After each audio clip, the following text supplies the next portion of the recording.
हम आप लोगों से पूछें तो आप लोग बताएंगे। हम कई लोगों से पूछते हैं, क्यों शिव जी को जल क्यों चढ़ाती हो, एक लोटा पानी क्यों चढ़ाती हो, एक लोटा जल क्यों चढ़ाती हो, एक लोटा जल क्यों चढ़ाती हो।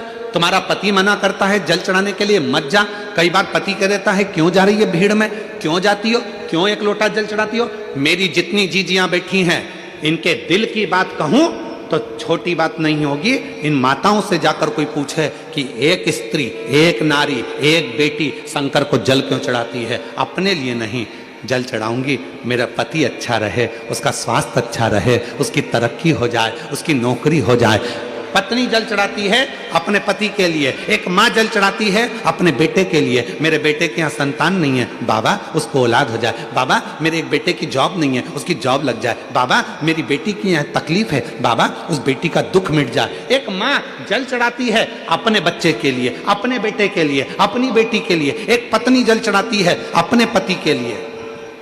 एक दादी जल चढ़ाती है अपने नाती पोते पंती बेटा बहू सब के लिए। जरा विचार करिए, एक स्त्री केवल एक ऐसी होती है, करवा चौथ का व्रत भी करती है तो पति के लिए, तीज का व्रत करती है अखंड सौभाग्य पति के लिए, संतान सप्तमी का व्रत करती है अपनी औलाद के लिए। कोई सा व्रत एक नारी का ऐसा नहीं है जो नारी खुद के लिए करती हो। जितने व्रत हैं सारे दूसरे के लिए हैं, वो भारत की नारी है। वो भारत की नारी है जो अपने लिए कम जीती है और जगत के लिए ज्यादा जीती है, अपने परिवार के लिए ज्यादा जीती है, अपने कुटुंब के लिए ज्यादा जीती है। वो भारत की नारी है।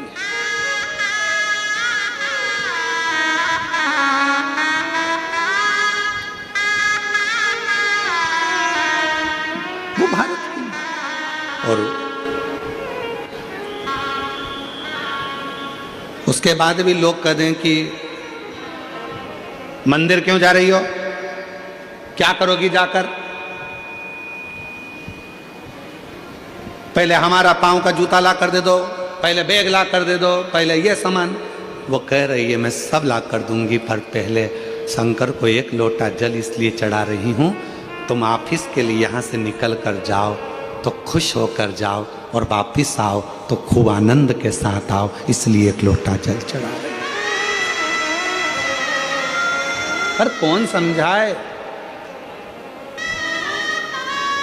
बुद्धि में जब अहंकार भर जाता है, बुद्धि में जब अहम आ जाता है, बुद्धि में जब बहुत ज्ञान का अभिमान आ जाता है तो व्यक्ति हर कुछ बोलने लगता है, उसकी शुद्धता नहीं रहती।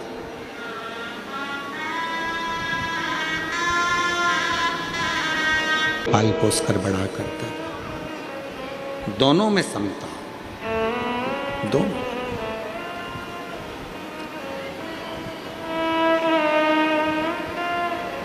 कितनी सुंदर एक कथा आती है। देवताओं ने एक बहुत बड़ी सभा रखी, बहुत बड़ी सभा। ये दक्ष की सभा नहीं थी, ये सारे 33 कोटि देवता एक सभा में बैठे हुए थे। सारे देवता, ब्रह्मा जी भी बैठे थे, भगवान विष्णु भी बैठे थे, सब बैठे। इंद्र गरुण वरुण 33 कोटि देवता उस सभा में बैठे और सारी देवियां भी उस सभा में बैठी। उस सभा का एक नियम था, सारे देवताओं के सम्मुख में सबको अपना अपना गायन, अपने अपना नृत्य प्रस्तुत करना था। सबको गायन देना था, सबको नृत्य देना।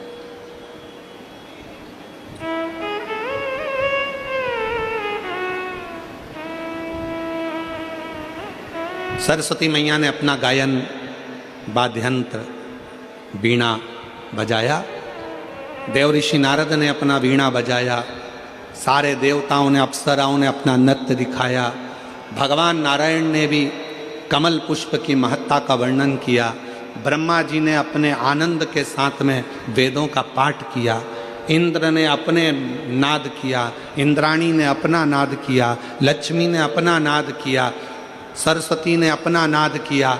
सारी देवी देवता ने जब अपना नाद कर दिया तब आखिरी में भगवान शंकर के पास देवताओं ने, इंद्र ने और सारे देवताओं ने हाथ जोड़कर कहा कि अब आपकी बारी है, आप गायन करें, नृत्य करें। आप गायन करिए, नृत्य करिए। शिव जी उठे नहीं, शंकर भगवान अपने सिंहासन से नहीं उठे, शंकर भगवान अपनी सभा में नहीं उठे। उनको मालूम है मैं उठूंगा, मान लो मैंने गायन चालू भी कर दिया तो ना जाने क्या हो जाए पृथ्वी का। अगर मैंने नृत्य चालू कर दिया तो यह पृथ्वी हो सकता है डोल जाए। शिव जी उठे नहीं, ना गायन कर रहे हैं ना भोले बाबा नृत्य कर रहे हैं, दोनों।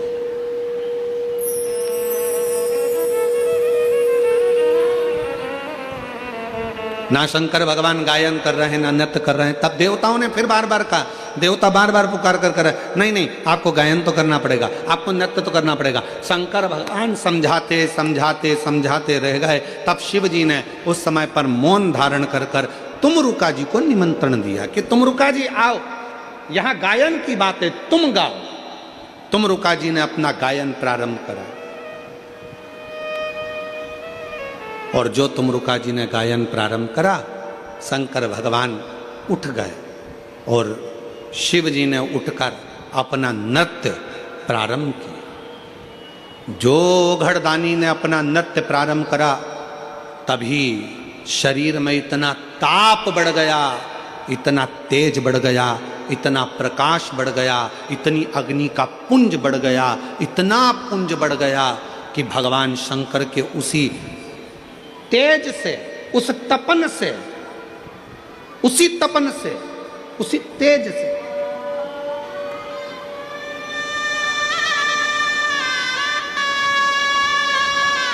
एक ज्वाला रूपी बालक ने जन्म ले लिया। उसका नाम था ज्वालासुर। सुर क्यों लगा वो भी कथा यहां पर आ रही है, नहीं तो इसको तो देवता होना चाहिए भगवान शंकर के द्वारा प्रकट।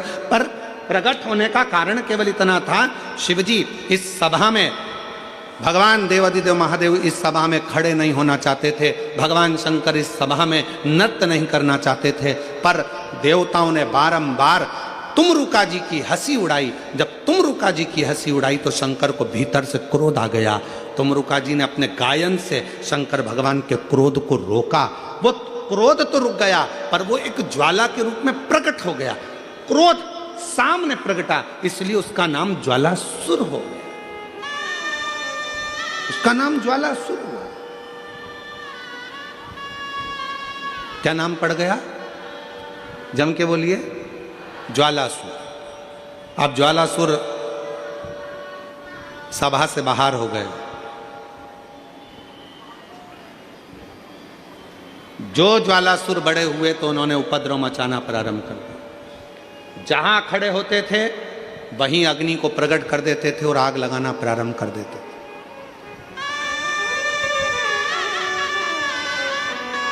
जहां खड़े,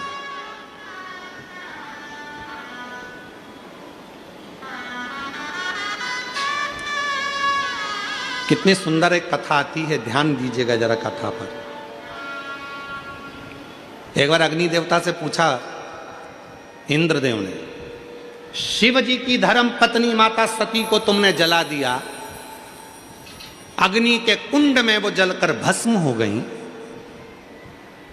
क्या तुम्हें शंकर से भय नहीं लगा? क्या शिव से तुम्हें भय नहीं लगा?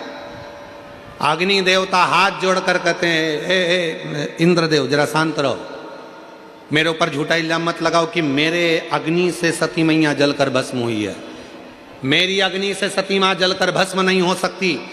तुरंत कहा अग्निदेव ने, सुनो इंद्रदेव, मैं सती को जला सकूं इतनी मेरी अग्नि में वो बल नहीं है। सती मां तो स्वयं ज्वाला है। सती माता को मैंने नहीं जलाया, सती माता क्रोध की अग्नि में खुद जल गई। क्रोध की अग्नि, उसको अग्नि ने नहीं जलाया। किसी अग्नि में सामर्थ्यता नहीं थी कि शंकर भगवान के धर्म पत्नी को अग्नि लग जाए। किसी अग्नि में सामर्थ्यता नहीं थी।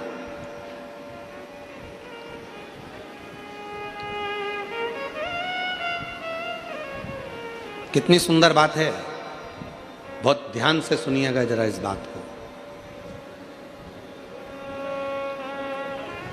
कितना सुंदर चरित्र है।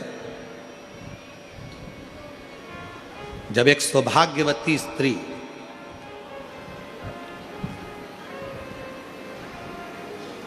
मांग में सिंदूरा भरकर, पाँव में बिछूड़ी पहनकर, गले में मंगलसूत्र पहनकर, हाथ में मेहंदी महाबूर लगाकर, लाल चुंदड़ी ओढ़कर, जब वो प्राण त्यागने के बाद, जब वो अपने प्राण छोड़ने के बाद जब वो शमशान जाती है, जब उसे चिता पर लेटाया जाता है, चिता पर जब लेटाते हैं उस सती को, उस स्त्री को, सौभाग्यवती नारी को, अखंड सौभाग्यवती नारी को, जिसके मांग में सिंदूर है, गले में मंगलसूत्र है, पाँव में बिछूड़ी है, हाथ में चुड़ला है, लाल चुंदड़ी ओढ़ी हुई है, होठों पर लाली लगी हुई है, वो सौभाग्यवती जब अपने प्राणों को त्यागती है और जब वो जाती है, तब जब उसको चिता पर लेटाया जाता है, तो कितना सुंदर प्रसंग है कि जब अग्नि, बेटे, पति उसकी चिता को जब अग्नि देते हैं, तो वो अग्नि भी पहले उस सती को प्रणाम करती है। उस सौभाग्यवती नारी को अग्नि देवता को प्रणाम करना पड़ता है। सौभाग्यवती नारी के शरीर में जब मरने के बाद उसको चिता की अग्नि में भी आग लगती है, तो वो सौभाग्यवती नारी को भी अग्नि देवता प्रणाम करते हैं, नमन करते हैं, माँ सती को याद करते हैं और सती माता को याद कर कर कहते हैं, माँ ये मेरे अग्नि में वो बल नहीं है कि मैं किसी एक मांग भरने वाली स्त्री के शरीर में आग लगा सकूं। माँ मुझ में बल नहीं है, आप कुछ कृपा करो। तब सती मैया, सतियों के सातित्व को संवारने वाली, इसीलिए हम लोग कहते हैं ना, सतियों के सातित्व को संवारती है माँ तेरी, सती के सातित्व को संवारने वाली है माँ सती। ये मेरे बस की बात नहीं, अग्नि देवता कर रहे हैं कि किसी मांग में सिंदूर भरने वाली, हाथों में चुड़ला पहनने वाली, पाँव में बिछूड़ी पहनने वाली, गले में मंगलसूत्र धारण करने वाली, एक अधरों पर लाली रखने वाली, मस्तक पर बिंदी रखने वाली नारी को अग्नि देवता कहते हैं कि मेरी सामर्थ्यता नहीं है कि मैं इसमें आग लगा सकूं। हे सती मैया, आप कृपा करिए, आप सतियों के सातित्व को संवारती हो, आप करुणा करिए। तब वो सती माँ आज्ञा देती है, तब अग्नि की आंच उस सती के शरीर को छू पाती है, तब जाकर शरीर में आग लग पाती है। आज्ञा उस सती की होती है।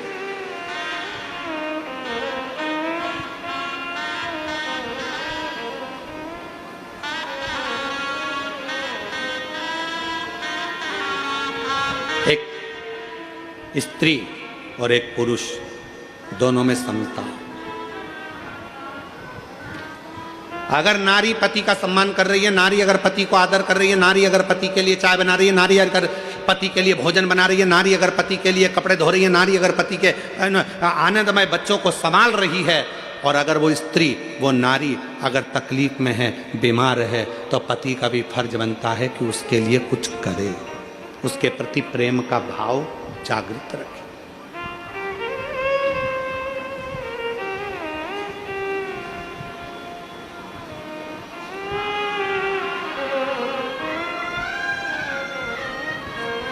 प्यार देखा है कभी किसी ने?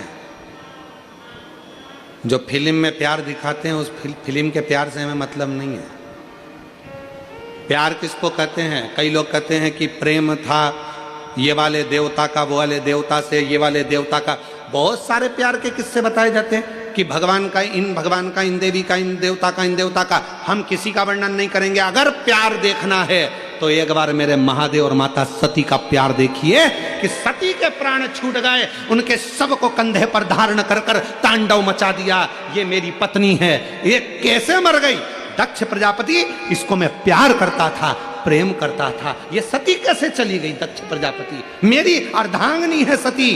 दक्ष प्रजापति, तूने कन्या दान कर दिया था, उसके बाद तेरा हक चले गया था, पर ये मेरी पत्नी है। तेरे घर में आकर मेरी पत्नी के प्राण कैसे छूट गए? कितना क्रोध भर गया था शंकर भगवान को कि ससुर का बकरे का मुंह बना दिया। इसको कहते हैं प्यार, इसको कहते हैं प्रेम, जो आज तक अपनी पत्नी को नहीं भूल पाए भगवान शंकर, इसलिए अपने तन पर भस्म चढ़ा लेते हैं। उस पत्नी के शरीर की राख आज तक लगाते हैं, आज तक अपने शरीर पर भस्म चढ़ा रहे हैं। और यहाँ आज के ज़माने में मैं तुझसे बहुत प्यार करता और मालूम पड़े पत्नी मर जाती है, 4 साल बाद दूसरी की देखना चालू कर देते हैं, दूसरी देखना चालू कर देते हैं। देखो अब शादी तो करना पड़ेगी, शादी तो करना पड़ेगी। जब तू तो कहता था मैं तेरे ऊपर फिदा हूँ, मेरी जिंदगी तेरी है, मैं तो तेरे बिना रह नहीं सकता, मैं तो तेरे बिना 1 मिनट नहीं रह सकता। और मालूम पड़े आग लगा के आया शमशान में और रात को ही शादी.com पर ढूंढना चालू कर दिया, रात को ही शादी.com पर ढूंढना चालू कर दिया। फिर देख रहा है ये कैसी है, वो कैसी है, वो कैसी है, वो कैसी है। अगर प्यार करना है तो मेरे शिव जैसा प्रेम करिए। शंकर भगवान ने ब्रह्मा जी से कह दिया था सती चली गई है, अब शादी नहीं करूंगा। हजारों वर्ष की साधना करने शंकर जी बैठ गए, तब ब्रह्मा जी ने जाकर समझाया, शंकर भगवान को बार बार सूचना दी कि सती मैया पार्वती के रूप में प्रकट हो चुकी है, पार्वती को स्वीकार करो, ये सती है, ये सती है, ये सती है। शंकर भगवान ने 1000 बार पार्वती जी की परीक्षा ली, क्या ये मेरी धर्मपत्नी सती है जो चली गई थी? 1000 बार भगवान शंकर ने परीक्षा ली और 1000 परीक्षा में माता पार्वती जी पास हो गई। तब शंकर भगवान ने पार्वती को अपनी अर्धांगिनी बनाया। तो भी कह दिया सुन ले पार्वती, तू भले ब्यूटी पार्लर में तैयार होने जा, तेरी शादी में तू भले ब्यूटी पार्लर में तैयार होने जा, तू भले कितने भी अच्छे आभूषण पहन ले, तू कितने भी अच्छे जेवर पहन ले, पर शंकर भगवान ने कह दिया पार्वती तू भले मैं तुझसे शादी करूंगा मना नहीं है, मैं तुझे अर्धांगिनी बनाऊंगा मना नहीं है, पर मैं सबसे ज्यादा दिल तो एक को दे चुका हूं, वो मेरी अर्धांगिनी सती थी, उसके बिना रह नहीं सकता। इसलिए तू भले पार्लर में तैयार हो, पर मैं तो भस्म से तैयार होऊंगा, मेरी पत्नी को लपेट कर अपने शरीर पर फिर तेरे दरवाजे पर आऊं, फिर तेरे दरवाजे। ये प्यार है। तुझे ना देखूं तो चैन मुझे आता नहीं, तेरे सिवा कोई और मुझे भाता नहीं, उसके सिवा कोई भाई नहीं रहा।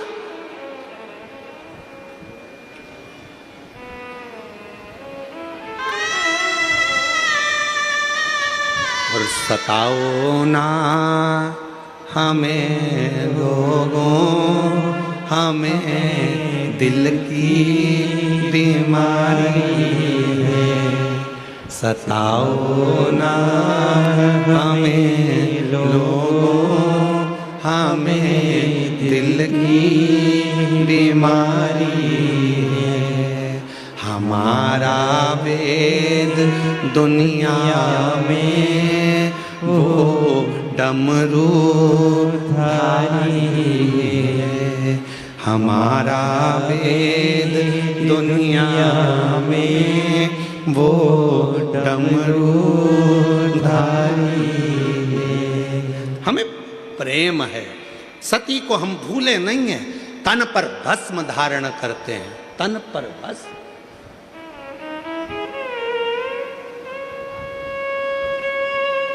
कितना प्यार होगा शिव जी का जरा। और आज के ज़माने में बस पति को लोग कह दिया पति परमेश्वर है, पति का कहना मानो। हम भी कहते पति का कहना मानो, हमने कल भी कहा था पति के चरण छुओ, घर के बुजुर्ग के चरण छुओ, बोले थे कि नहीं बोले थे? हम भी कहते हैं, पर याद रखना अगर पति परमेश्वर है तो पत्नी भी परमेश्वरी है, उसका भी आदर होना चाहिए, उसका भी सम्मान होना चाहिए। दोनों का समता शिव महापुराण दोनों को बराबर लेकर चलती है। शिव महापुराण दोनों को समता के भाव में लेकर चलती है। शिव महापुराण दोनों को बराबर के भाव में लेकर चलती है। दोनों में समता, दोनों में समता।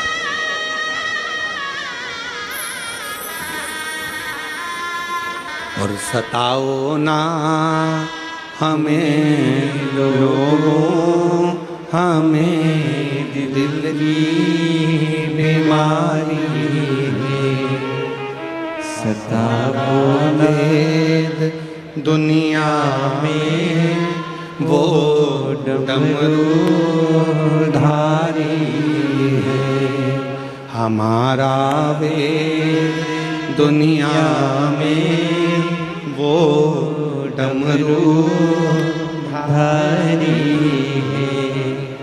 हमारा वेद दुनिया में।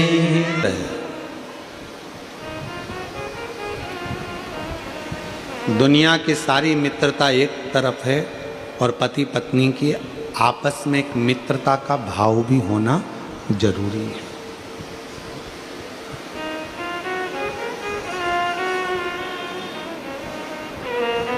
मित्रता का भाव। शिव कथा कर रही है, भगवान शंकर का चरित्र कर रहा, सभा लगी है, सबने अपना अपना हुनर दिखाया, सबने अपना अपना भाव दिखाया, पर शिव सबके कहने पर खड़े भी हो गए, नृत्य भी कर लिया और शरीर में तपन, तेज, ऊर्जा, प्रकाश जो प्रकट हुआ, उससे ज्वाला उत्पन्न हो गई जिसका नाम ज्वालासुर। और ज्वालासुर होने का नाम वो तो भगवान शिव के द्वारा प्रकट था, परंतु क्रोध के कारण वो प्रगटा, इसलिए उसका नाम ज्वालासुर। बहुत उपद्रव, पृथ्वी पर कहीं पर भी भ्रमण करता, आग लगा देता, जहां उसका मन होता जलाशय को सुखा देता।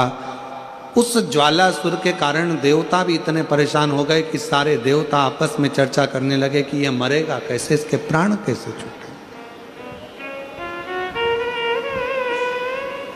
पहले तो शिवजी नृत्य नहीं कर रहे थे, भगवान शंकर गायन नहीं कर रहे थे, और देवताओं ने प्रेशर देकर उनको नृत्य करवाया और साथ में उनका जो तेज था, वो ऊर्जा थी, वो प्रकट हो।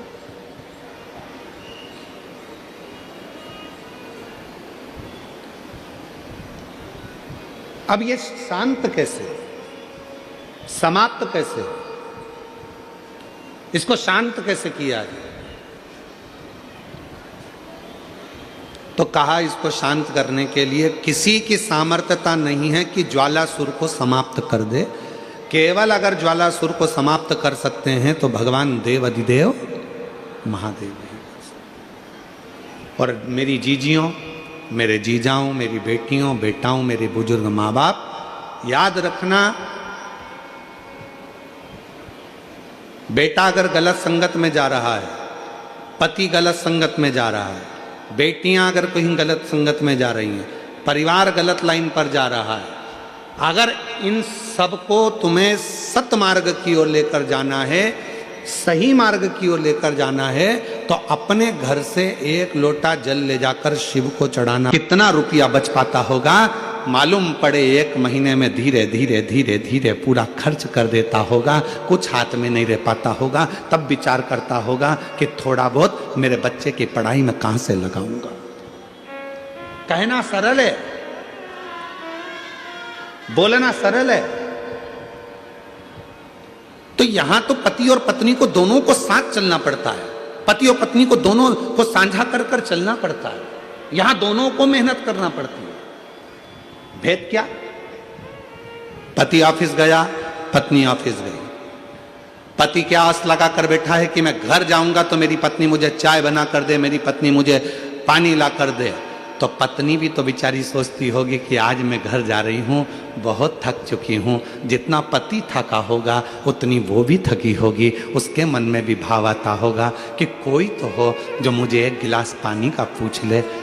अगर वही पत्नी अपने मायके में नौकरी कर रही होती, अपने मायके में रह रही होती, और जब नौकरी कर कर घर आती तो वो माँ उसको कहती, बेटा थक गई होगी, ले एक गिलास पानी पी ले, मैं जब तक चाय बना कर लेकर आती हूँ। उस पत्नी को अपने मायके की याद आती है जब वो अकेली हो जाती है। तो शिव कथा कहती है, पार्वती जी का संवाद कर रहा है, सती माता का संवाद कर रहा है। एक श्रेष्ठ पति की गणना क्या होती है, एक श्रेष्ठ पति कैसा होना चाहिए कि धर्म पत्नी जो तेरे साथ ब्याह कर कर आई है उसको मायके की कभी याद ना आवे, और तेरा संग ऐसा मिले कि उसका मान सम्मान और इज्जत दोनों बढ़ती चले। दोनों का सम्मान। एक लाइन आप लोगों ने सुनी होगी, आप तो फिल्मी दुनिया के लोग हो, मुंबई जैसे शहर में रहते हो, गाने तो आप गुनगुनाते रहते हो, तो एक गाना और आपके जीवन में गुनगुना रहे होगा आपने, मैके की कभी ना याद आए,